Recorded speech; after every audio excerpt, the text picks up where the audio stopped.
Article 21 ಅಡಿಯಲ್ಲಿ ನೀಡಲಾಗಿರುವ ಗುಣಮಟ್ಟ ಉತ್ತಮ ಶಿಕ್ಷಣ ಮೂಲಕ ಹಕ್ಕುಗಳನ್ನು ಸರ್ಕಾರ ಸಾಮಾನ್ಯ ಜನರಿಗೆ ಕೊಟ್ಟಿಲ್ಲ. ಇವತ್ತಿನ ದಿನ ಬಹುತೇಕ ಎಲ್ಲ ಖಾಸಗಿ ಶಿಕ್ಷಣ ಸಂಸ್ಥೆ ಪ್ರತ್ಯೇಕ ಹಾಗೂ ಪರೋಕ್ಷವಾಗಿ ರಾಜಕಾರಣಿಗಳ ಕುಟುಂಬದ ಹಿಡಿತದಲ್ಲಿದೆ. ಇದರ ಜೊತೆ ಮ್ಯಾಗ್ನೆಟ್ ಶಾಲೆ ಹಾಗೂ KPS ಶಾಲೆಗಳು ಎಂಬ ಹೆಸರಿನ ಸುಮಾರು 25,000 ಹೆಚ್ಚು ಸರ್ಕಾರಿ ಶಾಲೆಗಳು ವಿಲೀನಗೊಳಿಸಿ ಶಾಶ್ವತವಾಗಿ ಸರ್ಕಾರಿ ಶಾಲೆಗಳಿಗೆ ಬೀಗ ಹಾಕುವ ಕೆಲಸ ಮಾಡ್ತಾಯಿದೆ. ಖಾಸಗಿ ಶಿಕ್ಷಣ ಸಂಸ್ಥೆ ಪರ ದಲ್ಲಾಳಿಗಳು ಸರ್ಕಾರಿ ಸಮಾಜದ ವಿರೋಧ, ಸಂವಿಧಾನ ವಿರೋಧಿ ಕೆಲಸ ಮಾಡುತ್ತಿದೆ. ಇದರ ವಿರುದ್ಧ ಜನಸಾಮಾನ್ಯರ ಬೀದಿಗಿಳಿದು ಹೋರಾಟ ಮಾಡುವ ಅನಿವಾರ್ಯವಾಗಿದೆ.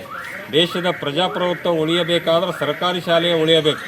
ಸರ್ಕಾರಿ ಶಾಲೆಗಳಿಗೆ ಪ್ರಜಾಪ್ರಭುತ್ವದ ಆಧಾರ ಸ್ತಂಭ ಆಧಾರದಿಂದ ರಾಜ್ಯದ ಏಕರೂಪ ಸಮಾನ ಶಿಕ್ಷಣ ನೀತಿಯನ್ನು ಜಾರಿ ತಂದು ಇವತ್ತಿನ ದಿನ ರಾಜಕಾರಣಿಗಳು ಹಾಗೂ ಸರ್ಕಾರಿ ನೌಕರಿಗರ ಮಕ್ಕಳಿಗೆ ಸಿಗುತ್ತಿರುವ ಗುಣಮಟ್ಟದ ಶಿಕ್ಷಣ ಬಡವರ ಮಕ್ಕಳಿಗೆ ಸಿಗಬೇಕೆಂಬ ಬೇಡಿಕೆಯೊಂದಿಗೆ ಇಂದು ಕಲಬುರಗಿ ಜಿಲ್ಲೆಯಲ್ಲಿ ಈ ಒಂದು ಹೋರಾಟ ಮುಖಾಂತರ ಮನವಿ ಪತ್ರವನ್ನು ನಮ್ಮ